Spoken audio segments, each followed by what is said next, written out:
mic in the back there so everybody can hear us. So, we'll start back there with the 180 and the 160. We'll go through those two, and then we'll move to the 200. And then once we're done with that, we'll move back out here and we'll have a lot more space. So if we want to head in here, we'll get started.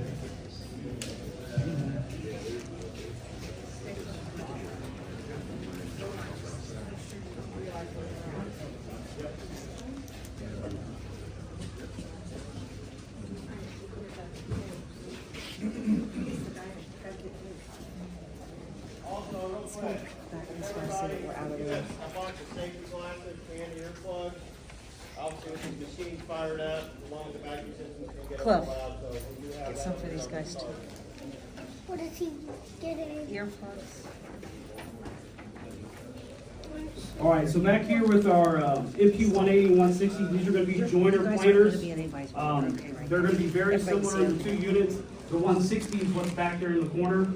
Your planing width and your joining width are going to be the same. The only difference on the 180 is going to be you're going to have a vertical side cutter with it. So when you're going through the bottom side, so you'll join across the top, and then you'll plane up underneath of it. And when you go through that bottom part, that's where that additional side cutter is. So you'll hit two sides versus just one side on the two units. Outside of that, the operation of the two units are going to be identical. So on this particular unit, one of the biggest, well actually it'll work on both units. One of the biggest questions we have, can you get a helical head on it? Yes, you can. And both units do have helical heads installed on them. This one's actually got a helical head on the vertical side as well. Now with the 180, since it does have a vertical side cutter on it, you can do basic profiles, tongue and groove, shiplap, some baseboards, but you can't get too creative on your profiles, only because you can't put anything into the top cutting head. Because even if you don't have the helical head, if you have the straight knives in there, if you put tooling into this top head, it will crash with the joiner table. So you are limited to what profiles will fit onto the side cutter. So on the 180, on the 160, it's strictly joiner planer. There's no molding you can do with that particular unit.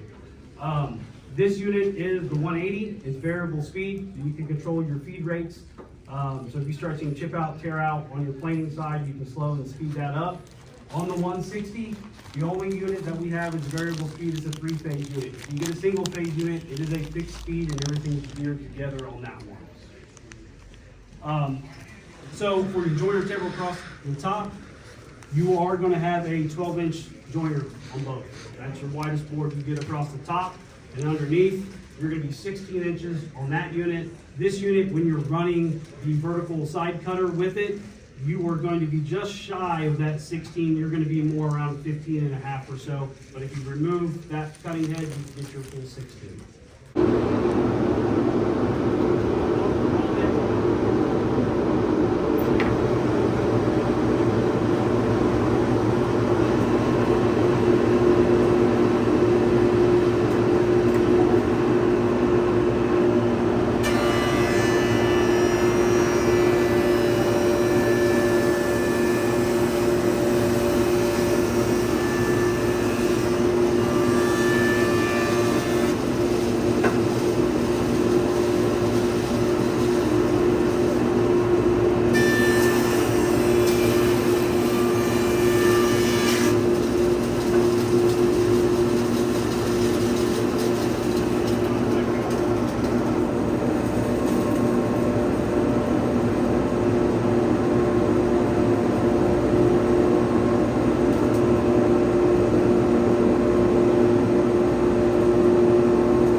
thing you do have to do on this unit before you go through the bottom is if you haven't set your joiner table, you do need to get your joiner table back up to its highest position.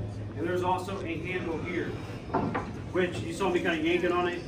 You can adjust it. I don't have it far enough over for a board that wide. So when you're doing wider material, there's a bar here, and this handle can slide all the way out to keep it out of the way. So on a lot of other units that are out on the market, when it's a joint combo unit, you actually have to dismantle the top of the machine and then put a dust shout on and do all that. This unit, you go right across and right back through. The only adjustment you got to do is pull your table back up instead of actually taking your whole top, hinging it out of the way, and moving on to the next one. So you get a little bit more versatility that way. You can run things through a little bit quicker depending on what you're doing. If you are going to run profiles on this unit, especially like a shiplap or tongue and groove, it will be a multiple pass job. You set it up, run everything through once, do your one side, make your adjustments with your tooling, flip the board over, and run everything back through.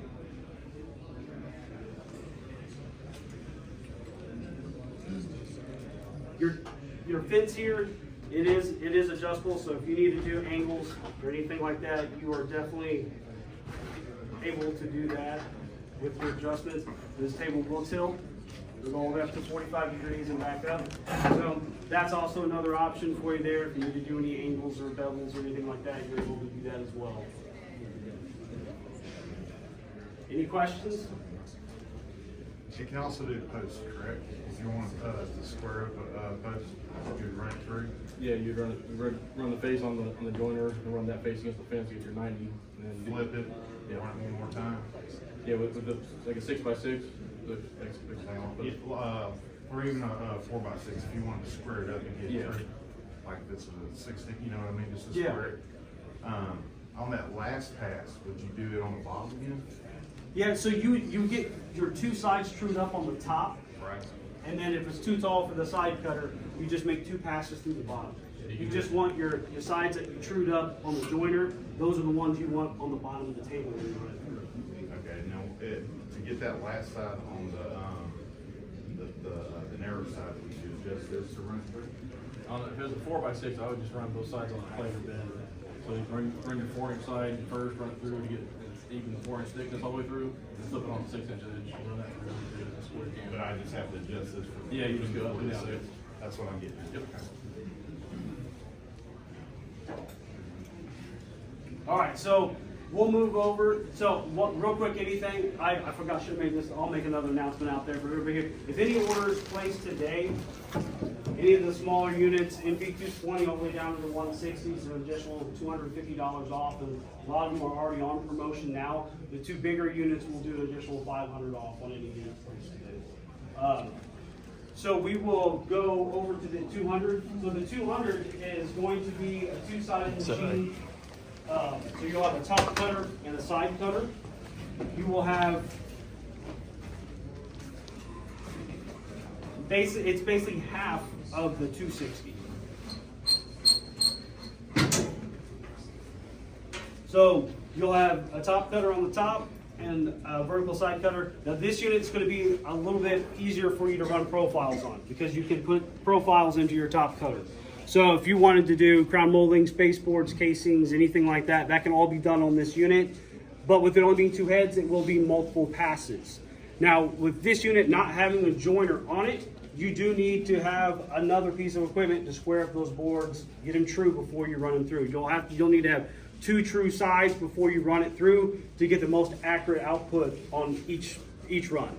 So sticking a completely rough board through and hoping to have, a good trim piece on the back end, not really going to happen with this particular unit. We have some bigger units out there that can be done. On this unit, you can't really do that. You're going to have somewhat of a blank made up ahead of time before you run it through.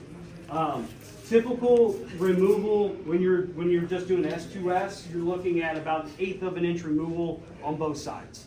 Your profile depth can get up, so you're going to have two steel feed rollers and a padded feed roller on the back side. Same as that unit. That's got two steel feed rollers in it and a padded roller on the back end. That way you're not marring up any of your profiles as they come through. So for this particular unit, we've got it set up just for planing. We're going to do two sides through. This unit's also available single phase, 3-phase, depending on what capabilities you have. It is a variable speed unit. The variable speed is actually on the back side of this unit. And single phase, 3-phase, both are variable speed. That way you can control your feed, your chip out. You can take care of all that. For outside of normal tooling, helical head can be put on this one too if you wanted to. You can put a helical head on this vertical side too if you wanted to. You can increase this to either a helical head or a straight knife up to 4 inches. This will take up to a 4-inch side cut. If you don't want to go with the carbide insert helical head, we do have tungsten tipped straight knives that I actually have those on this unit here because we were running some pretty hard stuff earlier. So there are some other straight knife options for you as well. So this one's pretty straightforward. So we're going to fire this one up. I guess So just a quick question on the helical heads, is Woodmizer making those now, or are they still third party, or? the helical heads are made by Bird Tools, the shoelix heads. So they'll make the top cutter and they also make the vertical side cutter as well.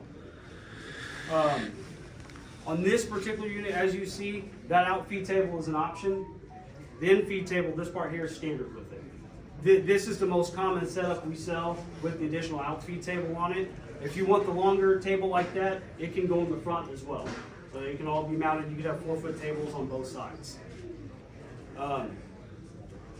You do have sets of pressure rollers here, so you can keep everything as you feed nice and tight as it goes through.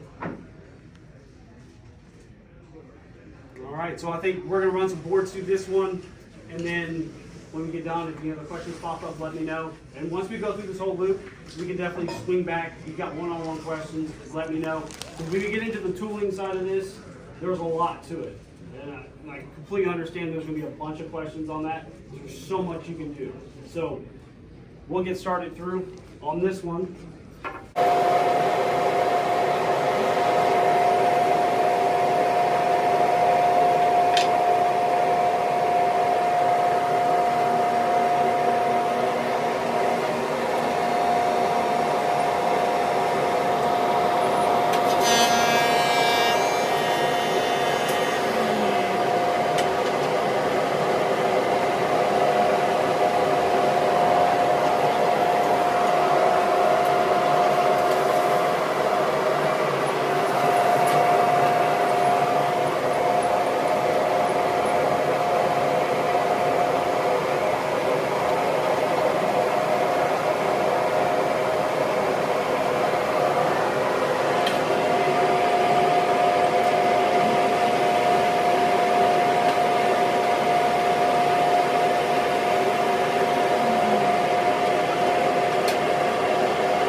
Setup time with the extractor between the next machine, so I will talk you through some of the specs on that.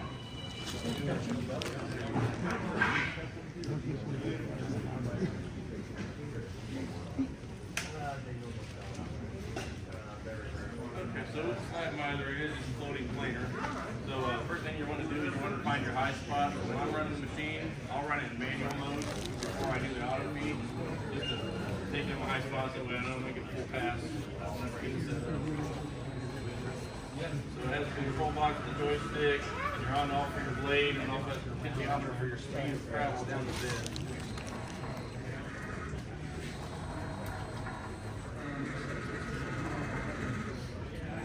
Now that joystick controller is going to come with every machine, but the auto feed feature is an additional add-on. So what he's showing you, getting his high spot, that's in manual mode. That's going to be available on all the machines.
like I said, optional auto feed. It is, you know, you can add it on any machine.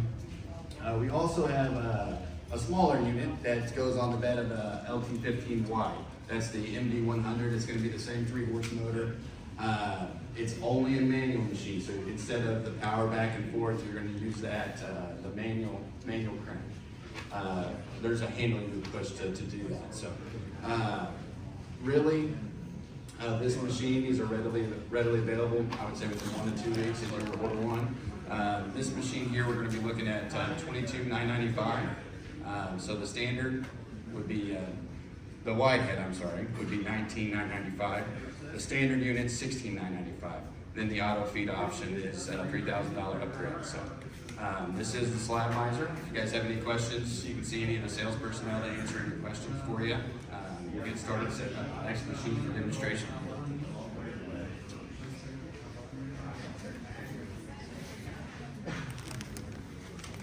Digital wood carver and anything that he's got going, this would be the perfect time to go over there and check out and see what he's got. And then about 5 minutes, I'll be back. And then we can, if you've got any real specific questions on machines, we can start diving down some real specifics.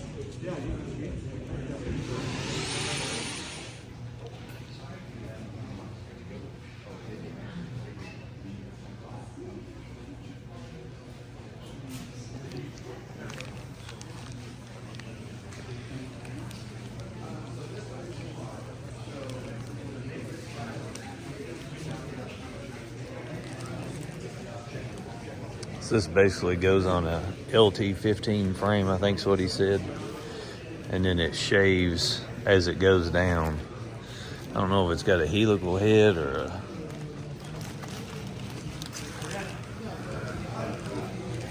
Yeah, no helical head. I'm sure you can get a helical head for it.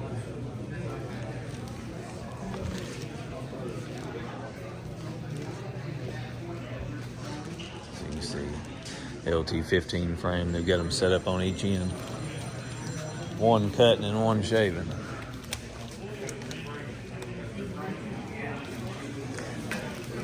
It's decently smooth. Not the smoothest I felt.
It's got a 10-inch blade on the inside for your rip. If you don't want to use the circle blade, you can lower the table down.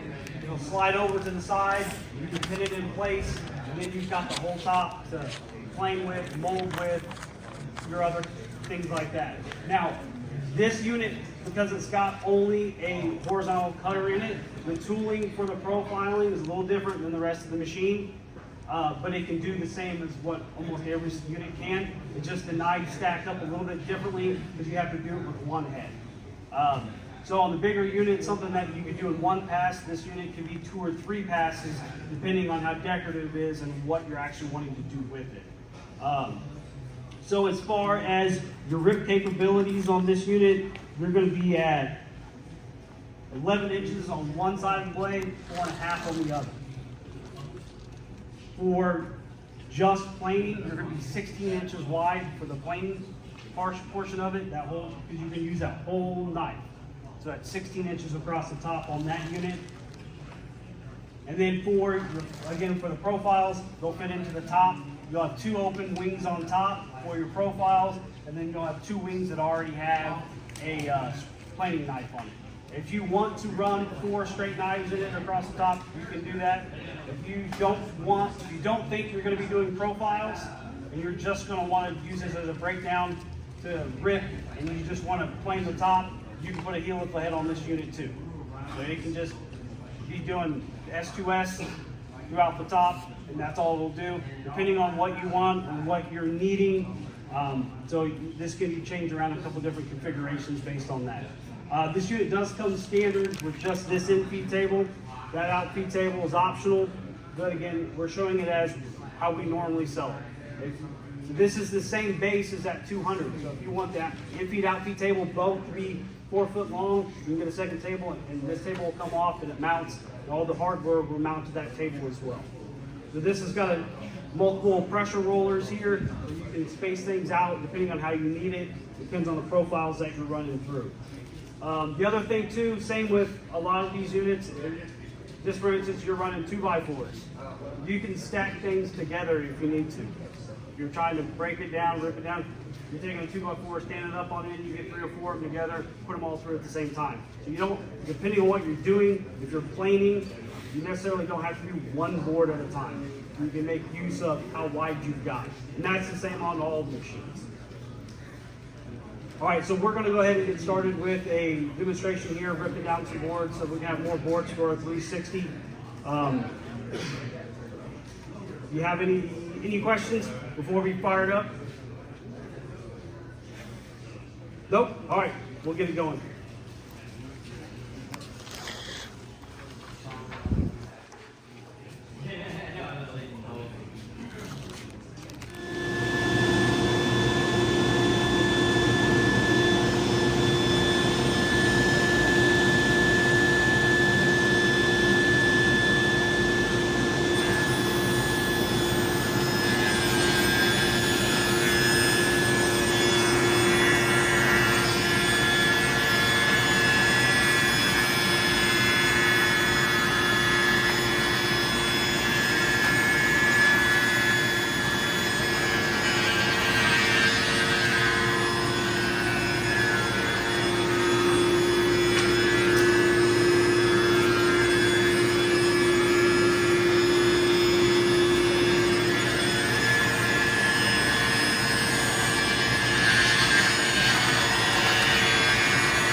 run it as just ripping. It's like a power feed table saw.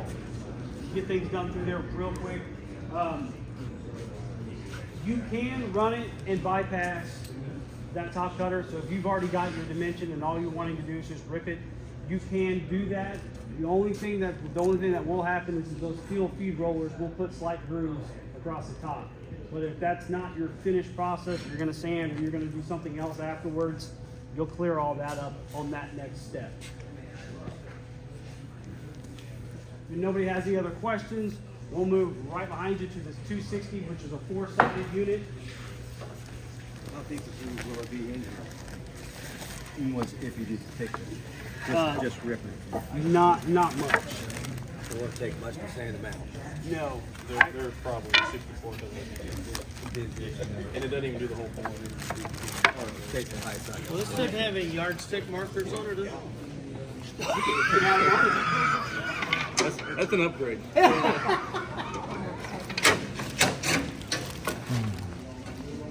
you were actually ripping and plating at the same time? Yeah. It's really plating on the top side, not the bottom. Yeah, so typically in middle woodworking, you try to know you want it on your face first before you rip through, then you get more with that. Where this is be a very So clean up that bottom side. The next one you come to is going to be the fixed head. That's going to act somewhat as a joiner for that other side. Your adjustable side, your top side are going to act like the plane. So as you stick a rough sawing board through there, clean it up one pass, at the end, you'll have a true board that you can glue up or whatever you want to do else with it.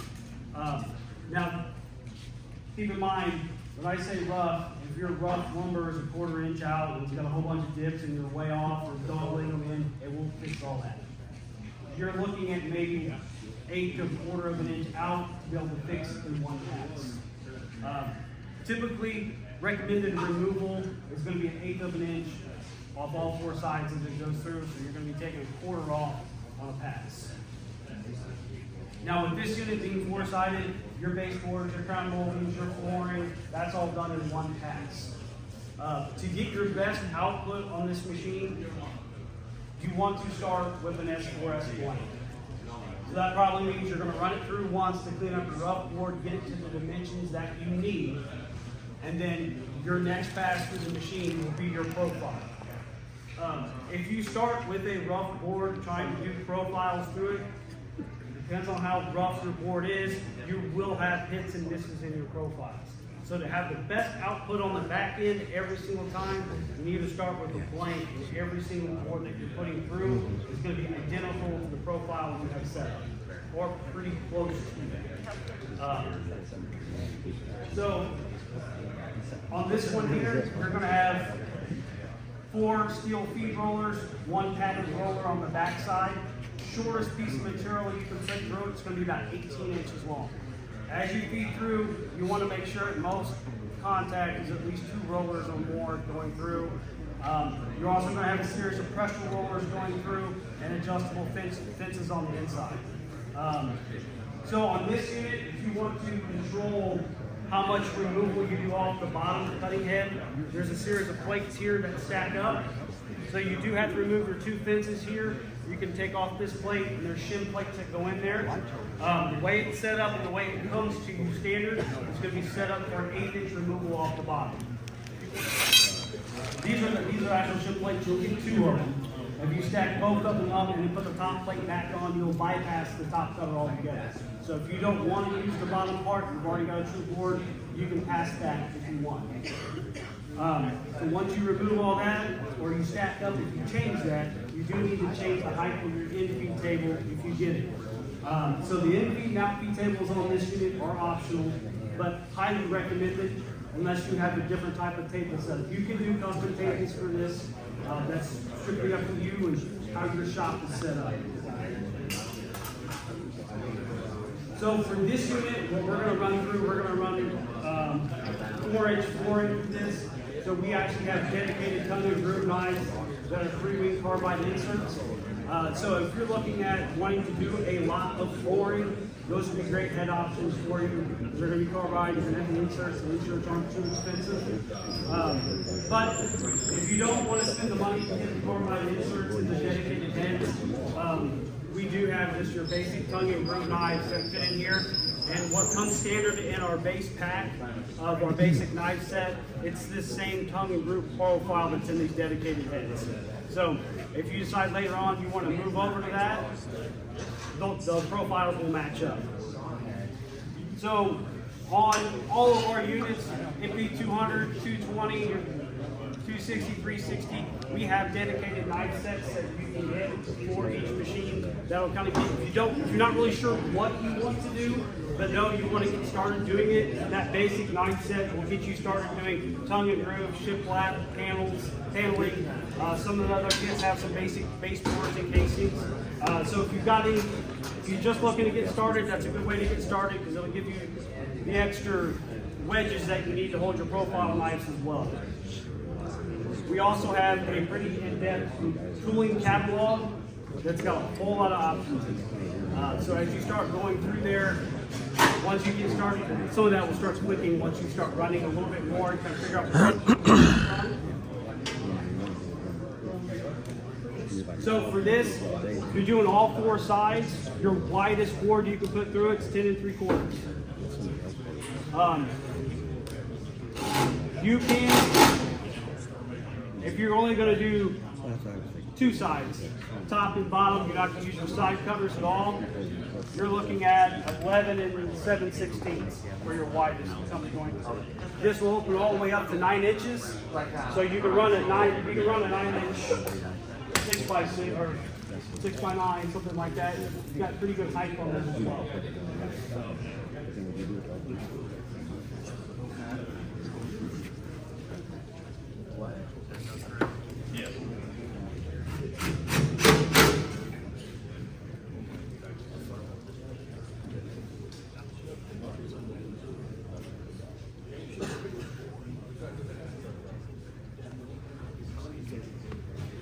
The other thing too, on the specifications, it does say you can plane up to 16 inches. If you want to do that, you have to remove all the tooling, all the fencing and everything on the inside, pull the spindles. There's a lot of work to be able to get that wide. But the machine can do it. Most don't, just because it's a lot of work to get it to go that wide.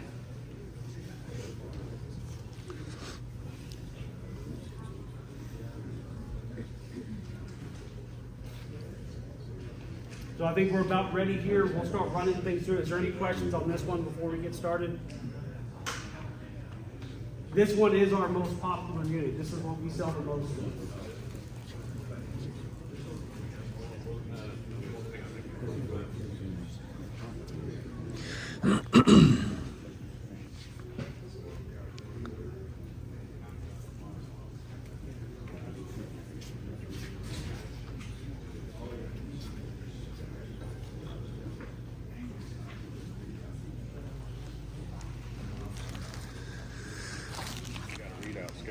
Yep, you got a readout scale here, and for this measurement here, you're going to need a tape or a small ruler to measure from here to here.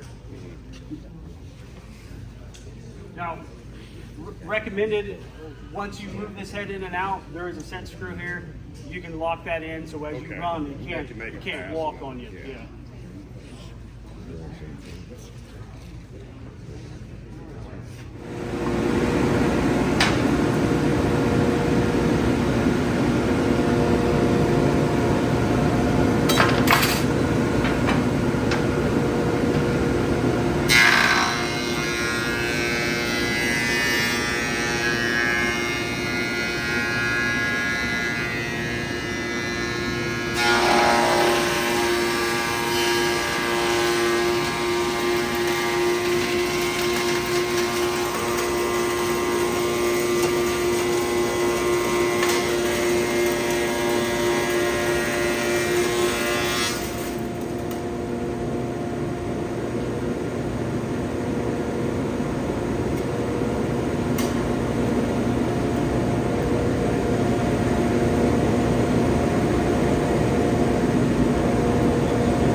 So,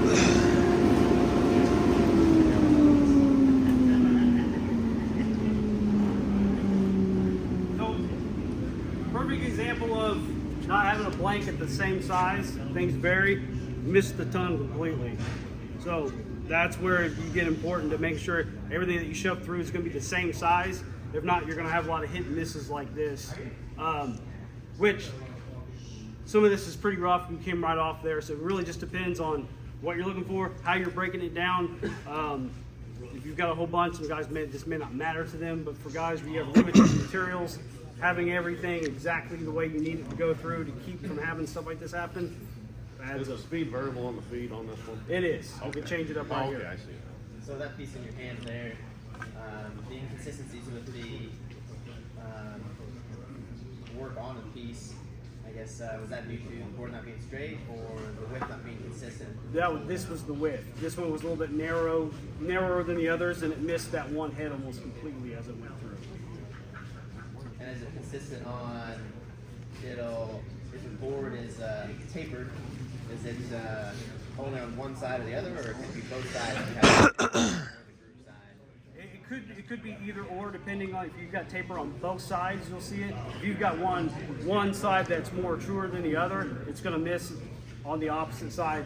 So with this being your fixed side here, you want to have your most truest side on this side of the machine, and then the adjustable side, that's where your hits are at. So you definitely want, if you've got things that are going to be a little off or a little tapered like that, whatever's going to be your straightest side, you want to have on your fixed cutting head side. How would that do with white oak or hickory? It'll do fine. What you'll need to do is make sure you got your feed brake slowed down. So it's still going to run it, especially with the carbide inserts in there. You're not going to see a problem with your tongue and groove part of it. And if you wanted to put the tungsten tip knives for your planing knives on top, that'll help with that as But well. you can put helical heads in this too? You can. Helical heads can definitely be installed on top and bottom if you want. How much is the cost difference in a helical head and those? So your helical head with the top cutter is going to be $1,135 for that top cutter, and it's I believe it's $895 for the bottom. So roughly $2,000. Yeah. Now the one over there, I heard you say that because you was running hardwoods through it, you had the knives in it. Why would you choose that? It depends, because once you change over to a helical head, you no longer can do profiles. So if you're going to be if you want to go from flooring, then doing the casings, you won't be able to do that with the helical head and stuff. Okay. Why is that? Because the helical head's bigger? Because the helical head doesn't allow you to put profiles into it. There's no room to insert the tooling. Okay, I see what you're saying. Okay. So if you're looking at just strictly doing flooring or strictly doing S4S, you can put helical heads on all sides and just start busting things out. But if you want to switch that up to be able to do crown molding or baseboards, the helical heads kind of limit you from that. How long does that take to swap out? The bottom cutter, if you want to have the helical head and the bottom cutter, I would recommend you have us install that. The top cutter will take you a couple hours to switch that over. Do you have to basically disassemble the whole machine to put the bottom one in? Is that why you say that? You have to get it up out of the air. You have to lift the machine up in the air. You've got to pull the feed motors and all the dust stuff, dust collection part of it out from the bottom just to get to the head, and then you can unbolt it, switch it over. So for the average person, if they order it with a helical head, they're pretty much going to be not able to do anything other than flooring and the other because it's so hard to swap it back out. Yeah. Most guys don't switch out the bottom head because even if you're running flooring, you still need to have, it depends on how wide you get, you're going to need back reliefs. I'll say, what about the cuts the curve? Yeah, so if you need the back reliefs, you're going to want to keep that head. Okay. And then just do the helical head up here on the top. Okay. And then that way you can still do flooring back reliefs. And the same thing if you're doing casings and stuff, typically you're going to back reliefs on the So you casing. would put the reliefs on the top then, swap the top head out to do the back reliefs on the flooring. So your bottom head would be your flooring surface. You would actually, the board would be coming out upside down, obviously. So how, if you set this up for flooring, your finished surface would be What's coming off the top?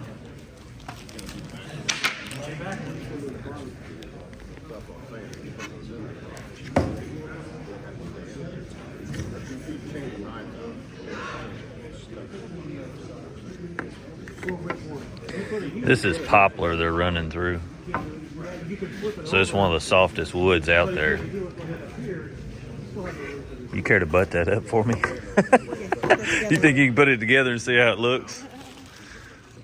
There you go, man. Thank you. You might have to get it off this one and then put them all three together if it'll do it. There we go. See if those will plug up. See how they look plugged. That one's cupped. This one's cupped right here. I seen, but that's just because it probably wasn't profiled previously. I seen this chip out, so it's probably not fitting well because of that knot in there. I wonder if we slide it. Yep, you're right. There we go. Stop Here, right hold there. on. There you go. Yep. I would just take a chop saw and snip Right. that off, and then Yep. you just have to roll with it. But then you got tear out here too. Yeah. I don't know. I'd like to see a hickory go through there, or oak. Yeah. This is easy to. That stuff right there will roll through anything. I thought about bringing some hickory boards with me. Some of those boards are so high, come in, and that's what's making it. Mm-hmm. Snip. Boards are gonna go through the that's chewed it up like that. Good looking, ain't it? Yeah. It's going to show you what problem you have with a knot. Oh yeah. Yeah. They look good in the flooring, but man, it's hard to deal with. And that's what everybody wants now, so you got to have them or figure out a way to do them. You see how thick they started down there? See that one there? It's got a dip down in there. Mm-hmm. This one's kind of. Maybe run through slow. Yeah, I guess you'd have to. You think, with this knot right here, that's why that ripped out. Do you think if you ran it much slower that you would get a more consistent, or do you just think that this? If you have knots, you don't think it's shallow pass. Shallow. Pull that knot right out of the wood. Well, that's what. But you thicker than one end and the other. Yeah, so I'm taking quarter So inch off. you're, Eighth off top, eighth off you're top. actually cutting 4 sides on this. Yep. So So I'm taking eighth off the bottom, eighth off the top. and quarter off your sides. so if on a board like this, It looks we more than a had quarter. I believe it's like 3/8. possible problem. If you did Yeah, two no, halves, well, I mean, you got almost a quarter just in the there, and it's busted sides. So you're probably taking 3/4 of an if you're gonna inch try to off bypass both all sides that, by the you're time gonna you. do I that think. speed roller marks all across the top. I'm not a tape measure, but it's close. Yeah, if I was a betting man. That's right. That's It's right. hard to bypass the top cutter. It's easier to bypass Yeah, the no, that's exactly right. if you did the tongue group This is first, up on the mill right there. See how it's dipped right there? Yeah. When you You first just go gotta make into sure it. that you take Yep. off evenly, because if you do that, you gotta make sure you keep the tongue. See it. See, that's what I was talking about. The double-edged blade. Okay. Cut them true. Yeah. Then do it. Okay. That's what. Because see, when I got a LT40 manual, when I start sawing in lumber, Somebody was if I first go in that board and it starts raising up, it goes Oh And then yeah. that first board that went through, my head's go wide. I'm like, that's not where I had. That's not When where I I came out, I looked at the tongue, I was like, the tongue's off center. I was like, he's definitely taking a lot Oh, off. this one's off. Yeah, I could see it from over there. That's why. These things were smooth like time before.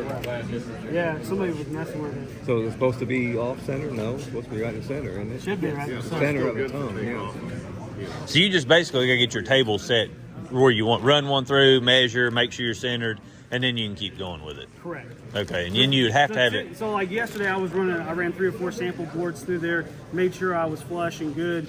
So if you start getting off like this, we've got shims that you can shim up to make up for that little gap there. Yeah. Or you can just run it back to the planer and plane it back off. You could. You know, Or if you wanted those little micro bevels on there, we have the tools to do that. but you could run a 8-inch board through. Yeah. You can go all the way up to 10 3/4 on this. And profile all 4 sides at the same time on 10 3/4. Then you can make door panels. Yeah. I'd rather just have it, cut the tongue and everything and then run it back to the planer, plane it smooth. Get that A lot of there times off too, of it. yeah. So you can have that fixed as it comes out. Yeah. Yeah. But if you run it through that planer, you're gonna shift where you're. Yeah, you're gonna shift. So you have to be real careful to make it tongue and groove with the planer. to So make the it oth- right. The other thing too, it depends on how far that's off. When you install it, you're going to sand it before you finish that floor anyways. I know, but you don't want to sand an eighth of an inch off a whole floor. That'd be a But Be a lot of that's never. no, I know that. I'm just Yeah. saying, like, if you, what I was saying, like, he's talking about running through a planer. If you run it through and then you get your, right. and you, I mean, it wouldn't take much to get that far off if you accidentally got two sides shift through there and it was, So you could get this dialed in, so this is smooth as soon as It would, Yeah. It would be smoother, okay. And this problem is because of what? Board was bold or? That was one that was miscut too. This didn't have any cut on it at all. That's because If I go ahead and shut that knot out of there, it might have kicked the border out. so that could be a mixture of both boards. Because when I fed that one through, it wasn't wide. I was open up too Kind wide. of what I was thinking. It probably went in at an angle. It might have hit that knot, it might have kicked the border if you had it.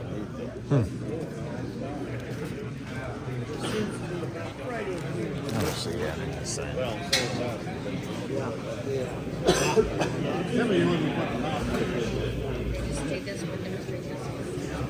Not somebody in their right mind, but it would be great for a door panel. I was taking this morning, bring my own one.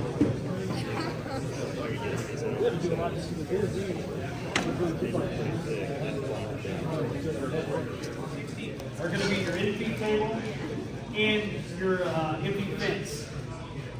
These two fences here, they're going to be a little bit, this fence is going to be a little bit longer. You're going to be able to change it on the fly. So turning the machine off, reset and moving everything with the tool. You can release this handle here, then you can pull that handle in and out. You can control your depth. So as you're feeding through and you're like, I need to get a little bit more removal or a little bit less on that side, you can change it as you go.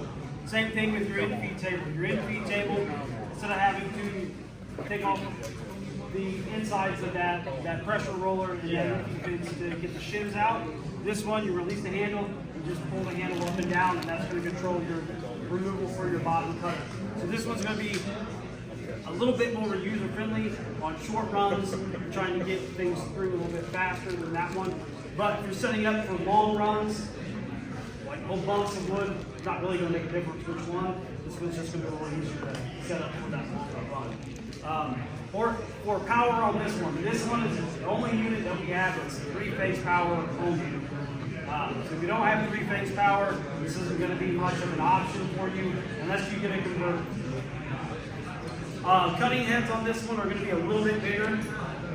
Your main cutter up here is going to be 20-inch straight knives across the top versus 16 inches, which is pretty much on all the other ones. You also go with a bigger diameter of cutting head too. So everything in here is going to be a little bit bigger. Pressure rollers, they're going to be bigger in diameter too. But you're still going to have 4 steel rollers, they're just bigger in diameter. Your padded feed roller, same thing, still the same padded feed roller, just bigger in diameter. Your variable speed unit, like the other ones. The other thing that's a little bit nicer on this one is you do have little clicker readouts here. So instead of having to rescale, take your tape measure on the inside, you'll get a readout here, and you also get a readout here. Now this one here is going to be a little bit different. This one you can set and zero out at any point. So once you get it set to where you want that 0, and say I want to move to 16, and you can dial that in, you're only doing 16. So you can zero this one out at any time. This one's factory set at 0. If you do have to reset it at any time, you have to remove some quite a bit of stuff. It made it hard for you to mess with, but it can be adjusted if you use. Standard on this one is going to be the 2-inch side cutters. That comes standard on all the units. Your vertical cutters standard at 2-inch.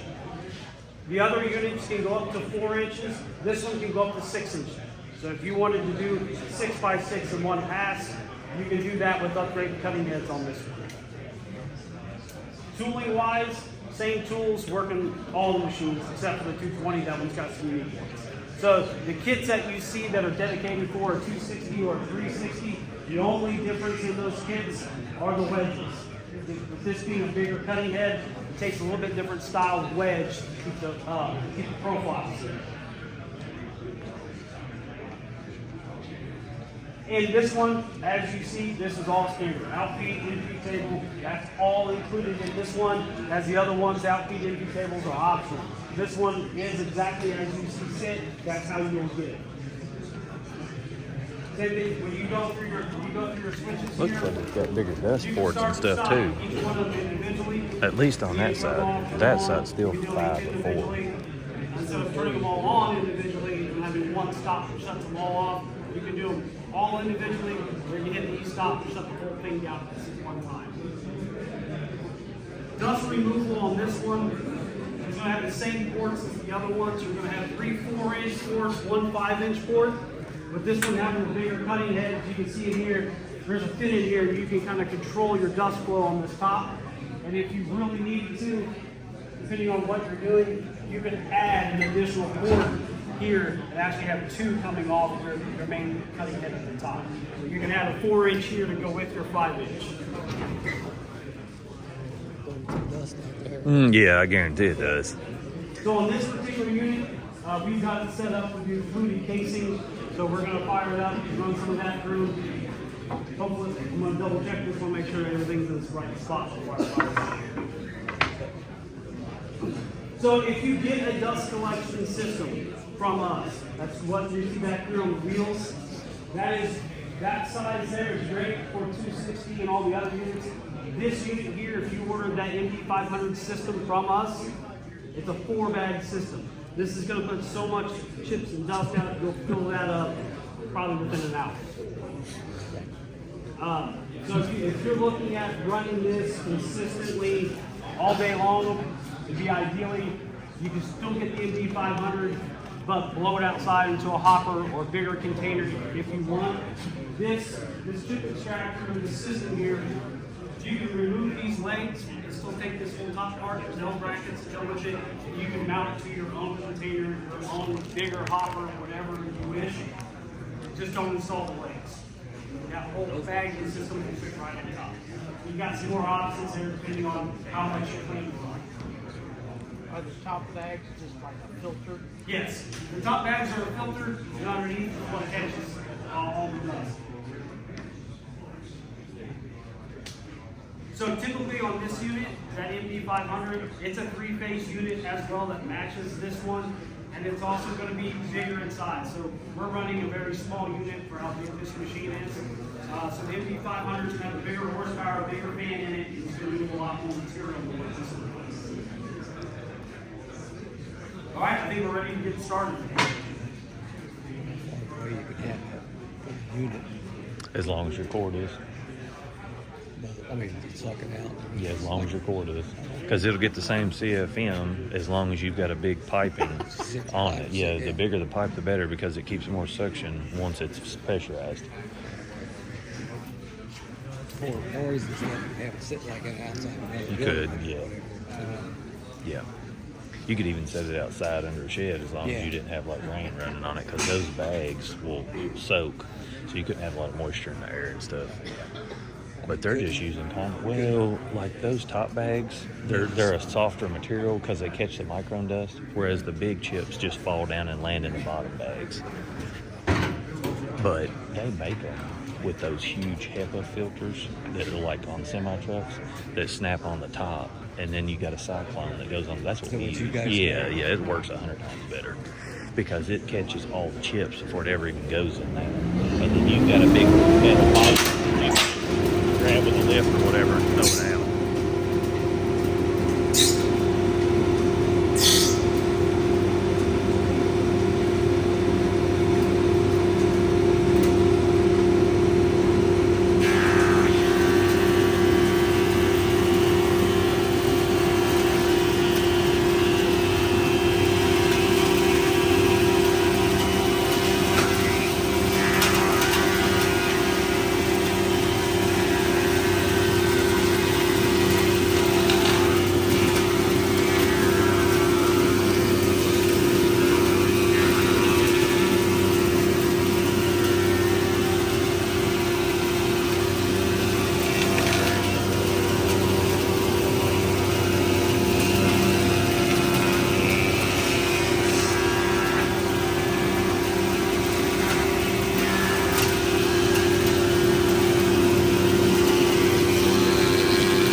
so we ended up there with a 3 1/4 fluted casing.